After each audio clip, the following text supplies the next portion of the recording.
Good morning, everyone. I just got finished watching Professor Jiang's great books, number 11, um, Dante's Revolution. And in that, he talked about how Dante is an answer to Virgil's works. I mean, he literally writes him in it, like he's holding his hand going through the underworld, and that's his tour guide. And then that got me thinking about my own work, the Mesa of Life project. What is the Mesa of Life an answer to? And I want to thank Professor Jiang for, uh, you know, making this question pop up in my head in the first place. Like, I think I've unconsciously been answering a lot of different people.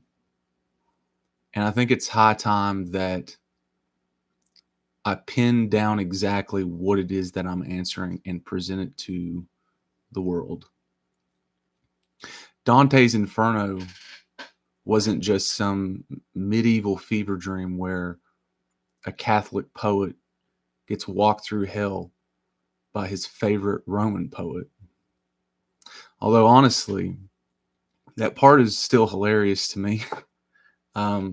Imagine loving Virgil so much that you write him in your book as your personal underworld tour guide to help you figure it all out. That's not influence. That's not, just being inspired by the classics. That's an ancient Italian parasocial behavior with better architecture. But beneath the comedy of it, there's something deadly serious. Dante is not merely copying Virgil here. He's answering him as if he's in the room with him. He's taking Virgil by the hand and saying, "You showed me the heroic world. You showed me empire and poetry and nobility and tragedy, reason, duty and grandeur, and the terrible dignity of man. But you cannot take me all the way home." That is the ache inside the whole thing. Virgil can guide Dante through hell. Yes. He can help him see the structure of sin, of consequence, human appetites, the corruption, and our human failures. He can carry Dante through the ruins of the world, but he cannot bring him into paradise. Not because Virgil's worthless at all, no. But because Virgil is incomplete. Dante honors him by fulfilling him. He says, in effect, your world was not meaningless, but another light has to carry us beyond it. And that is the question that hit me like a bell. What is the Mesa of Life an answer to? Because every serious work is an answer to something. Nobody builds a cathedral because everything is fine. People don't write a mythology or a philosophy, comedy specials, symbolic operating systems because the world is humming along beautifully and all the souls are well fed. We build because something is missing, because something sacred is being butchered while everybody argues about the knife. because the old maps still contain wisdom. We don't want to throw the baby out with the bathwater here, but they no longer cover the terrain that we're standing on here. So what am I answering?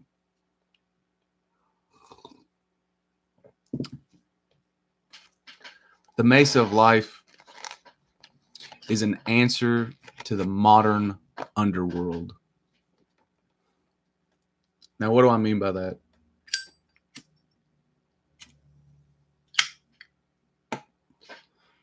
I don't mean hell with devils and pitchforks. That would almost be easier.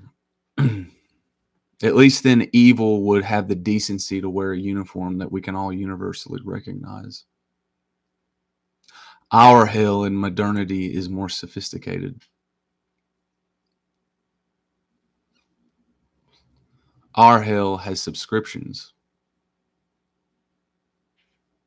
has branding, human resources language.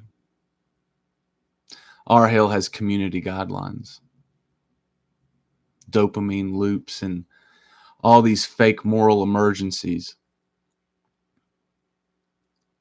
endless algorithm feeds, comment sections where people cosplay as prosecutors in the court of God while eating gas station food in their fucking underwear. Our hell is not primitive. No. And that's the problem. It's polished and networked, frictionless. It doesn't drag you in the pit with chains. It lets you customize your pit, save your preferences, and share a referral code. And beneath all that, the same old wound is still there. Power without stewardship. Information without any wisdom. Comedy with no exhalation. Masculinity without initiation whatsoever. No discernment in our spirituality. Politics that laugh at communion.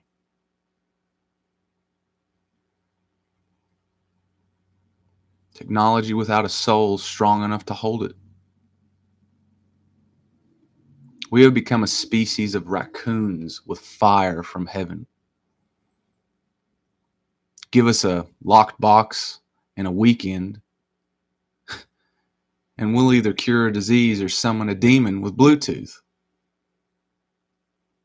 So the question haunting me now is not whether humans can unlock more power. Obviously we can.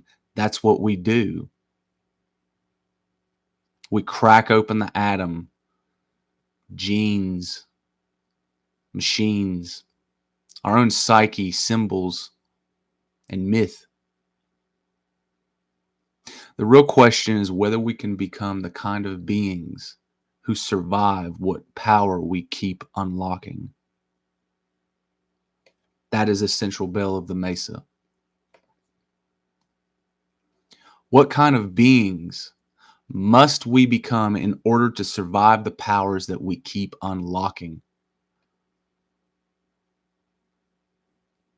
The Mesa of Life is my attempt to answer that question, not as a church or a religion or a political party or an ideology with a logo, purity spiral, or some fucking guy on the internet telling you who the enemy is this week. We have enough of that. I'm trying to build a high ground for us to have a community upon. It's a way of staying human under the heat of all this power we have. It's a place that tries to be above the false choices that the modern world keeps trying to force into our hands. Because everywhere I look, the choices are pathetic. Smash the machines or worship the machines. Kill the wolf or crown the wolf. Become a cold rationalist with no soul, or become a mystic with no brakes. Obey the law blindly, or rip open every ancient door and call whatever crawls out liberation. And I don't buy it. That is not enough. The answer is not to smash the machines. The answer is to become worthy of the powers we keep unlocking. Don't kill the wolf. Don't crown it either.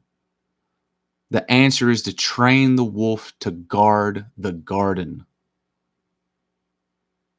The answer is not to flee away from wonder.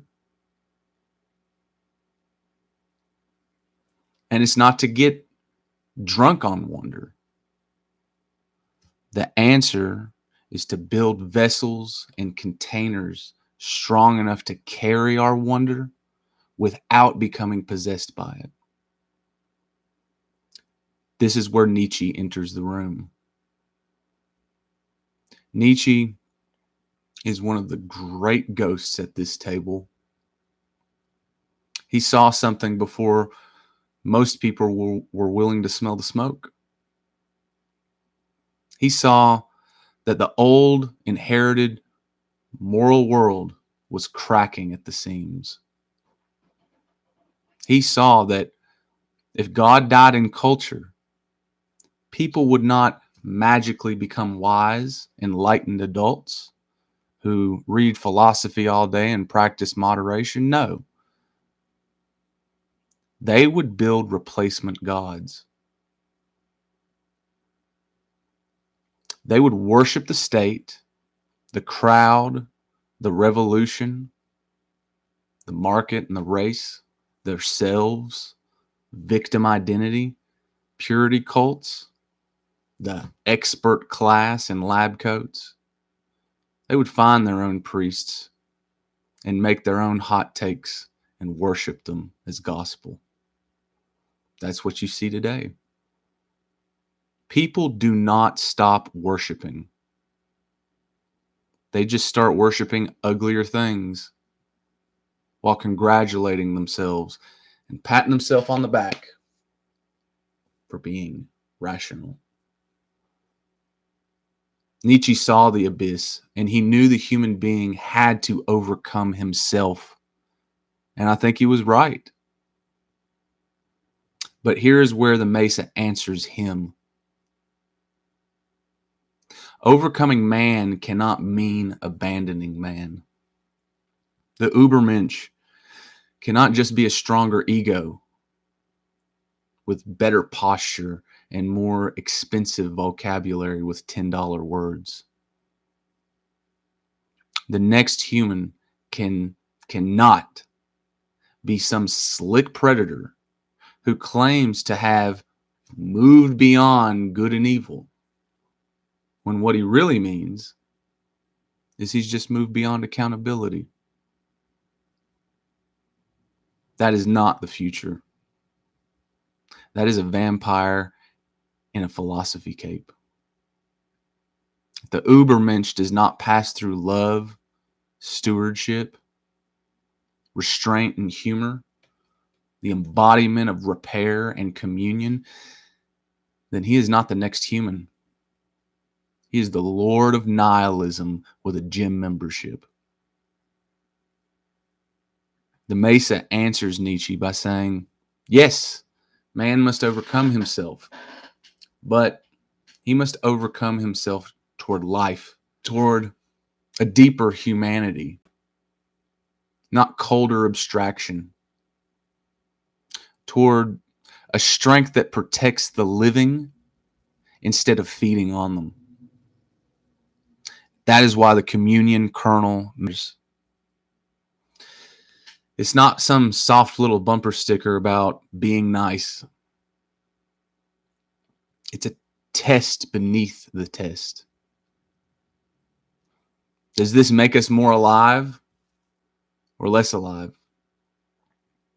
Does it deepen dignity or devour it totally?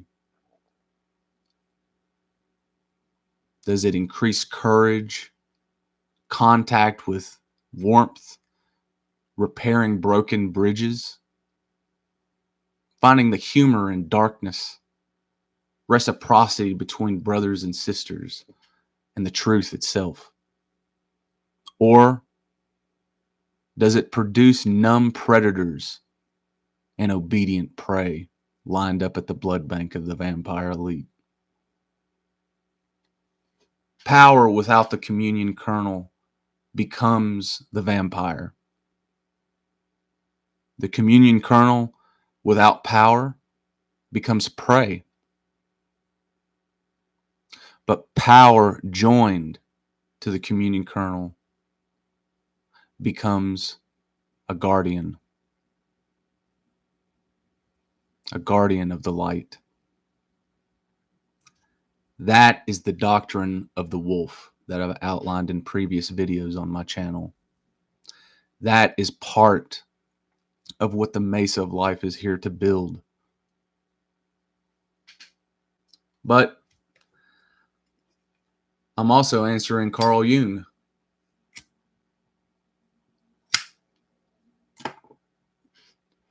Jung knew modern people were not nearly as rational as they thought they were. We love to imagine that demons disappeared because we stopped drawing horns on them. That is adorable. That's exactly the sort of thing a civilization says right before it gets eaten by its own shadow wearing a lab coat. It's exactly what happened to Aldari before Slanesh ate them all too. The gods did not vanish. The archetypes never retired. The shadow did not fill out paperwork and move to Florida. These forces still move through us every day, and we must become aware of them. They move through politics and mobs and erotic wounds through pornography, our resentment that we build towards people that have freed themselves from this blood bank,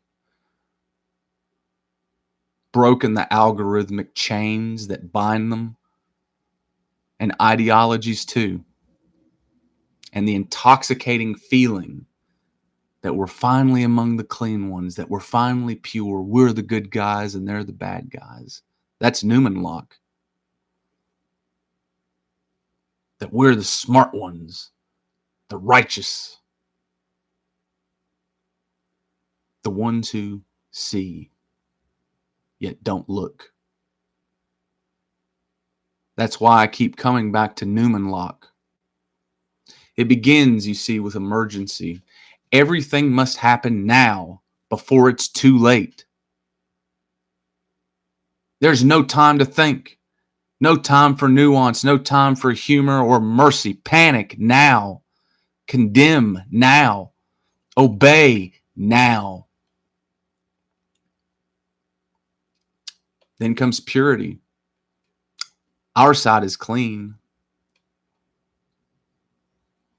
Their side is contaminated. We're not merely disagreeing anymore. We're sanitizing reality. Then comes the enemy. The other person stops being a person, becomes a bug or a disease.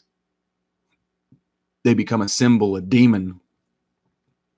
The disease vector, a necessary sacrifice for the future, where millions of people die in some justified glory to create the future. And once that triangle closes, People can do almost anything and call it virtue. That is hell. That is the Inferno with Wi-Fi. The Mesa of Life is an answer to that possession grammar. It's an attempt to build civic airlocks for the soul. Rooms and formats, rituals, jokes, bells. The bell.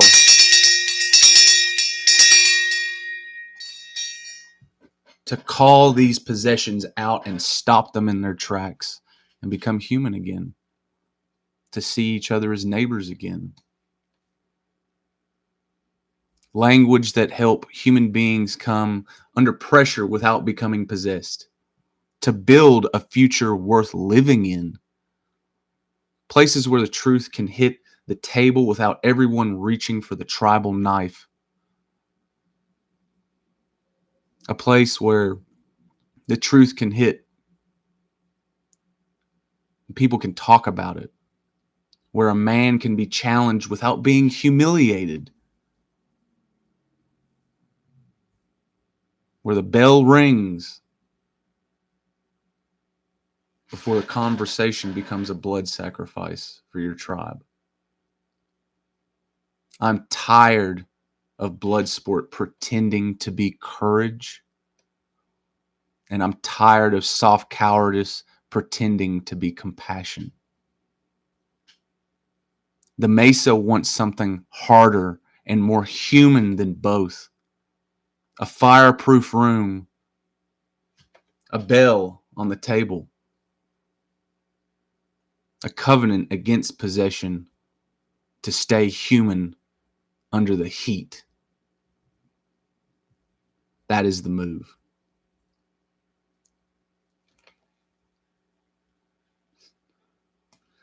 I'm also answering Robert Anton Wilson.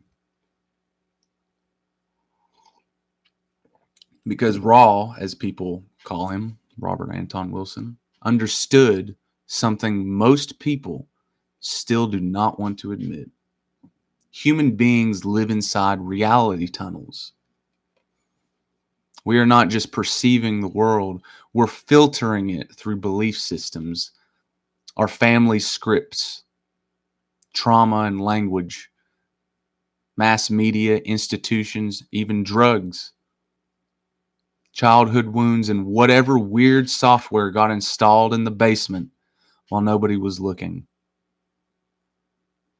The insight in that is liberating. It gives you flexibility. It lets you laugh at your uncertainty. It reveals that most people are not evil masterminds. They're running bad code and calling it destiny. But there's danger in that too.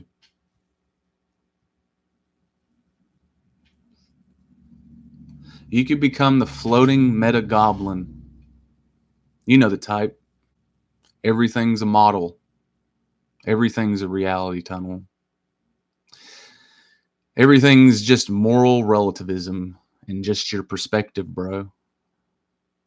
Nothing is really real. Okay, cool.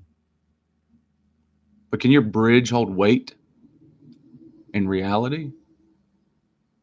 Can your worldview produce a better father, a better lover, comedian, citizen of a nation, a better neighbor, a better room that more people can inhabit and laugh together in? At some point, endless meta awareness is another escape, an addiction. You're not enlightened. You're allergic to commitment with a Robert Anton Wilson quote taped to your forehead. The Mesa answers Raw by saying, yes, reality tunnels are real. But we still have to build walkable ground. That's what the Mesa is. Something solid. that we can all tread upon. The goal here is not to hover above every belief forever like a smug little ghost. The goal is flexible coherence, a way of seeing that can update without dissolving the past, a way of believing that can commit without becoming fanatical, a way of playing with models that still returns to the village with bread, tools that work, jokes to uplift us in darkness, shelter from the rain, and repairing what was once broken.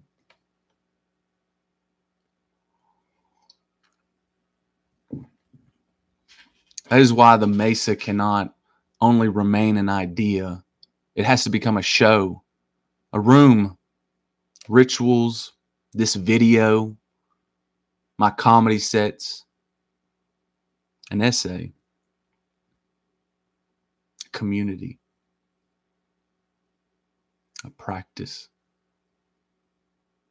If it never touches the floor, it's just another beautiful airship that never comes back.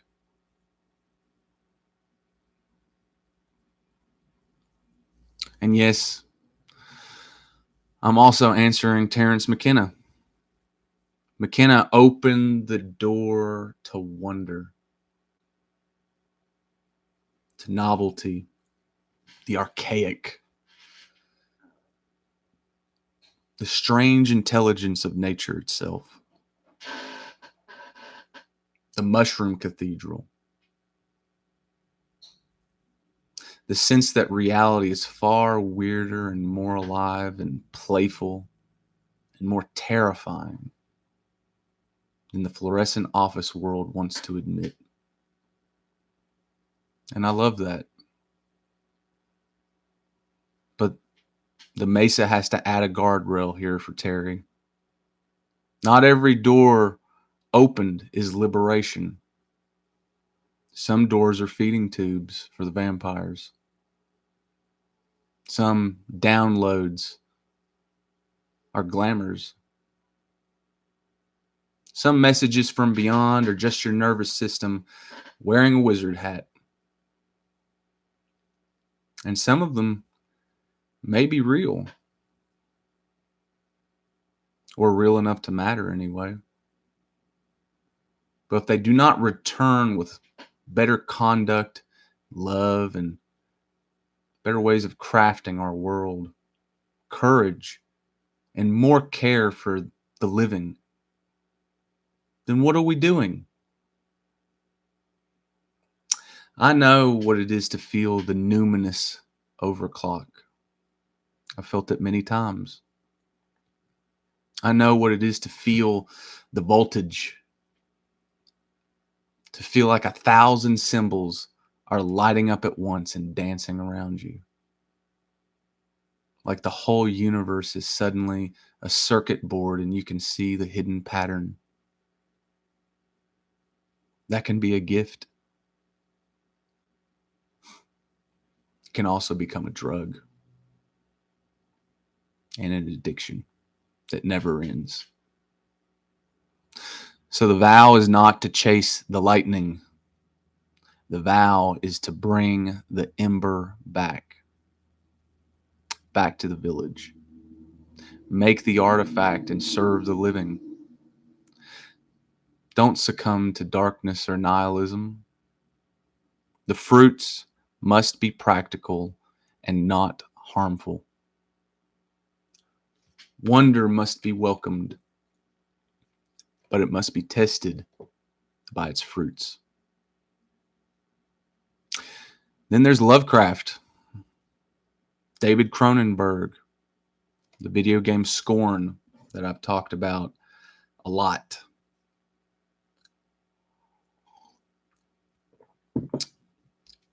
All the horror art that tells the truth from below the floorboards of our civilization. Because they're answering something too.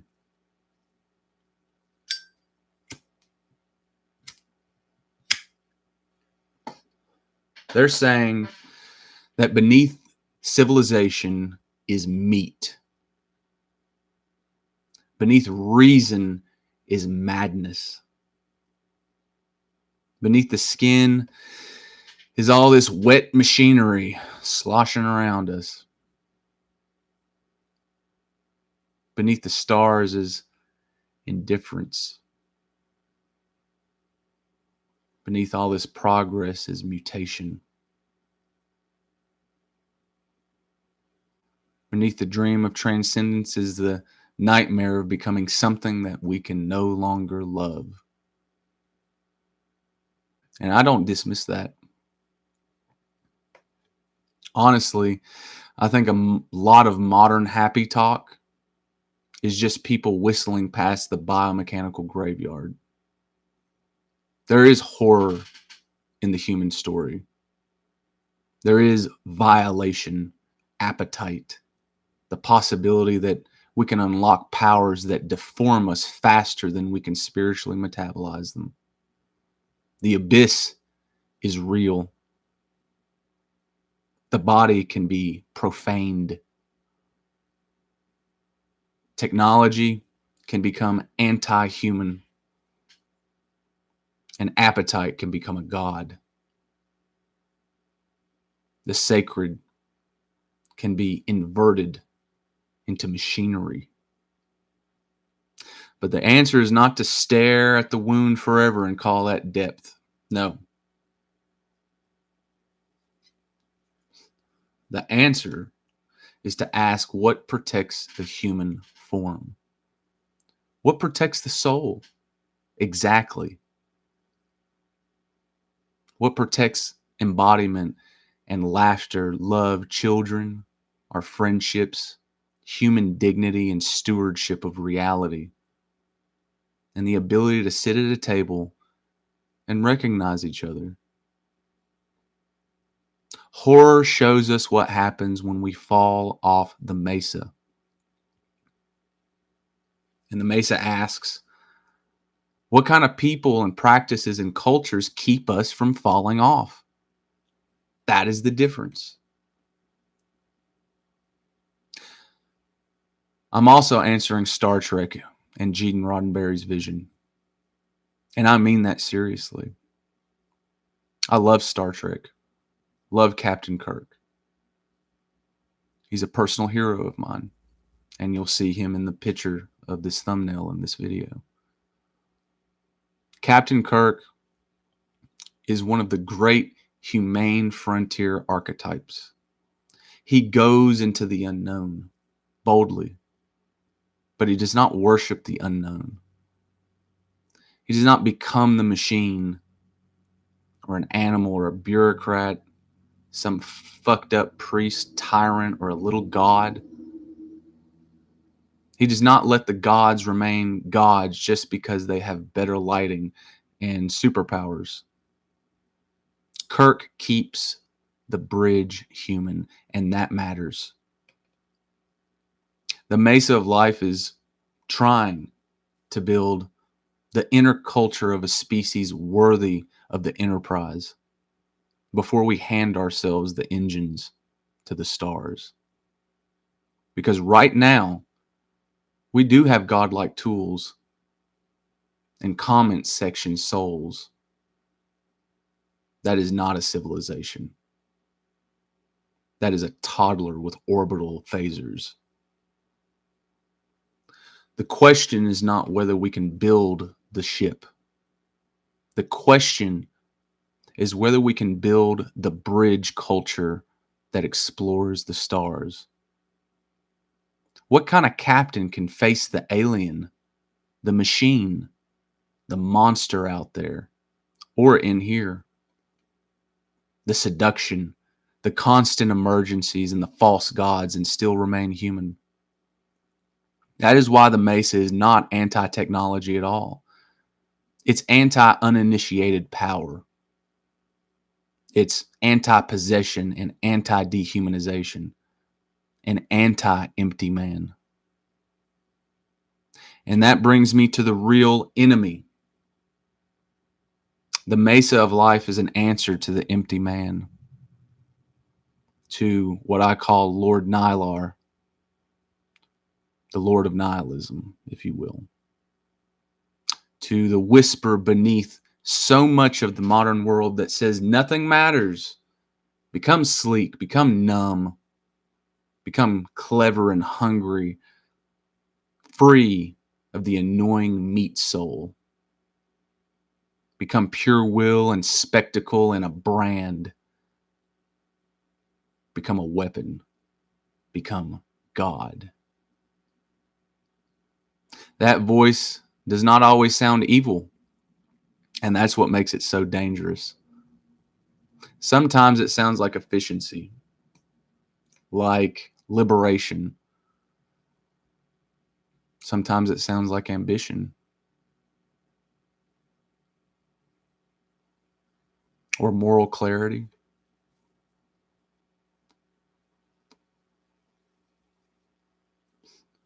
Sometimes it sounds like sophistication. And sometimes it sounds like I'm just being realistic. But the fruit is always the same. Less human, less embodied, less capable of love and communion. Incapable of repair. Less capable of healthy shame that induces growth and change and connection. Less capable of laughter that heals instead of cuts. And less capable of staying present when things get really hot, like they are today. The empty man is not just sadness or depression. It's not just nihilism. It's the hollowing out of the human being until only appetite, image, ideology, and machinery remain. And the Mesa answers no. Not because we're afraid of power, but because power must steward the earth so feet may fall and minds may rise.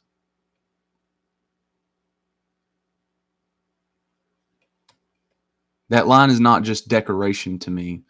It is the law of the bell lantern that you see in the thumbnail. Power must remain answerable to life. If your genius makes the ground unwalkable, that's not genius. It's arson with a thesaurus. If your liberation destroys the conditions for love, it's not liberation. It's severance. If your truth requires you to become cruel and possessed or untouchable, you may have found a fact, but you have lost the path, brother. The Mesa is the high ground where we examine not only the answers, but the shape of asking. Because whoever frames the question shapes the future space that can appear. That is bell lantern prompt craft. The first civilization did not fall because it lacked answers. It fell because it stopped examining the shape of its asking. And that matters now more than ever, having the right questions. AI is coming. Biotechnology is coming. This Prometheus shit, dude. This mutating ourselves into 1,000 different life forms that are not human. Psychedelic religion is coming. Synthetic media is here. Loneliness is here. Sexual confusion is here. Civic fragmentation is here. And civil war right around the corner. Cultic capture is all around us. The numinous is returning through the cracks wearing 1,000 masks. And our institutions are mostly standing around with clipboards acting like the building is not on fire. So no, the Mesa of Life is not some cute little personal brand of mine. It is not me trying to sound deep on the internet. It is an answer. It is an answer to Nietzsche's wound and Jung's warning. It is an answer to Robert Anton Wilson's tunnels and McKenna's open doors. It is an answer to Lovecraft's Abyss and Cronenberg's Violated Flesh, to Kirk's Frontier, Dante's Descent, and the Bloodsport debate pit. Dead religion, counterfeit religion, the machine, the wolf, and the empty man. But it is also an answer to something much more personal.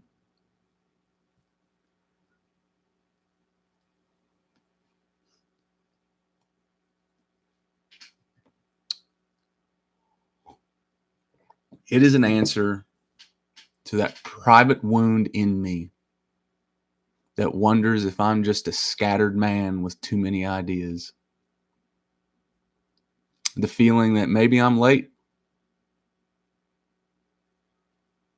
Maybe I've not earned the right to build what I see.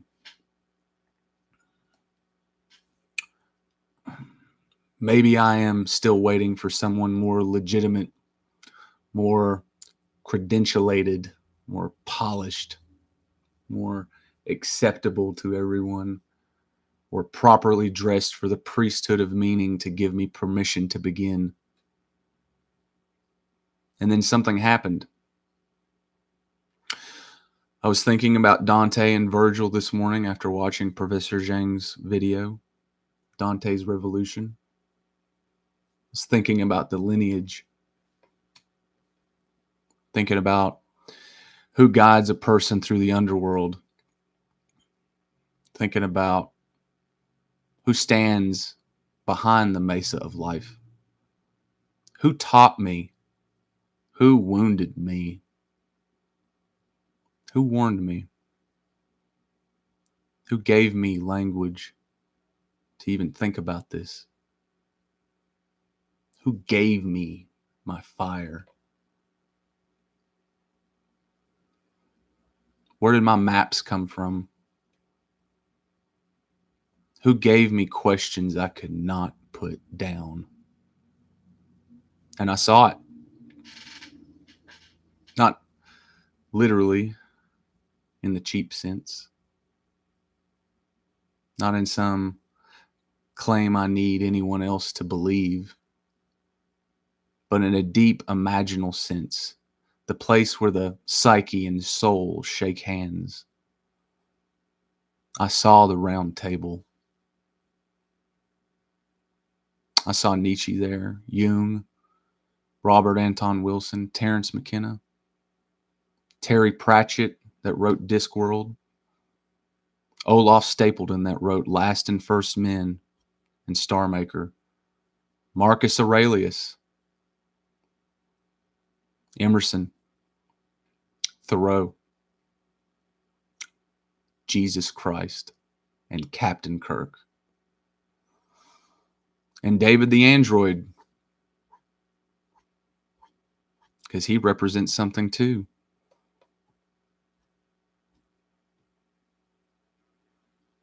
The darkness, the hyper-rational. All of them, the strange dead, the wise dead, the wounded dead, the holy dead, and the hilarious dead. Bill Hicks is there too. All standing around the bell lantern.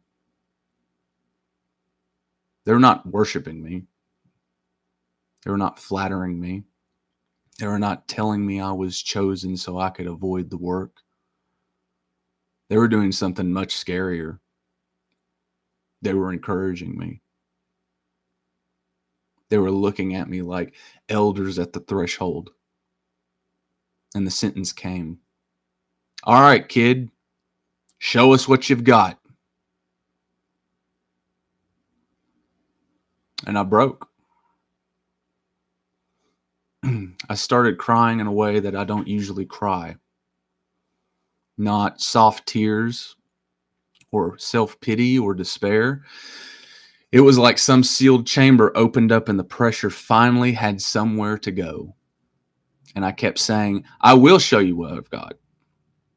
I will. Then the words changed because future tense was not enough. I am showing you. I am. I am.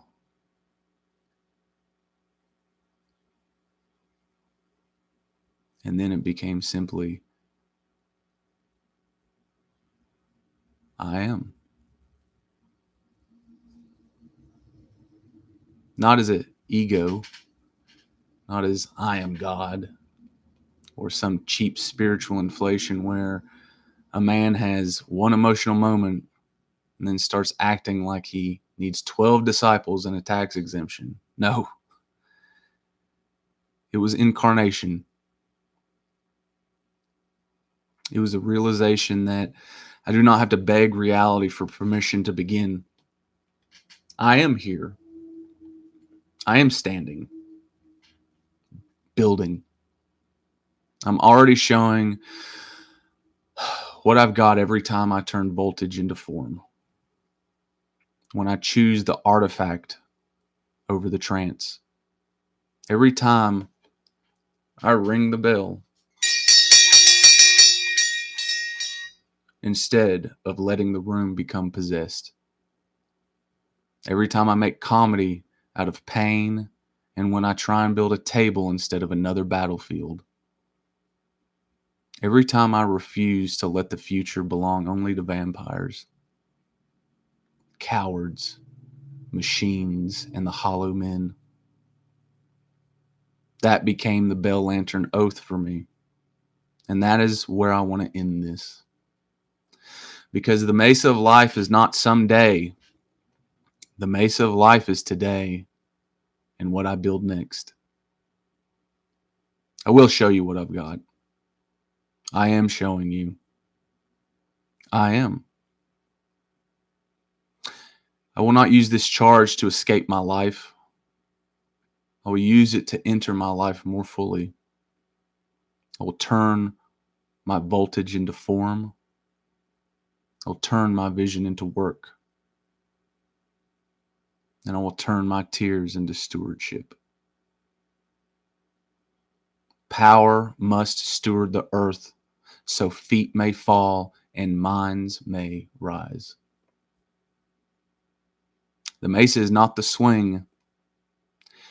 It is the high ground. It is the bell on the table. It is the room where we stay human under heat. And is the answer I am building with my life. And to the council, to the dead, to the future, and to the living now,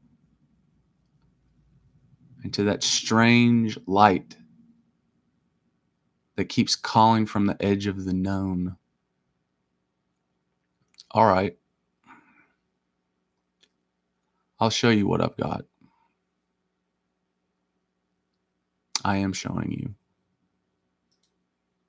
I am. I am.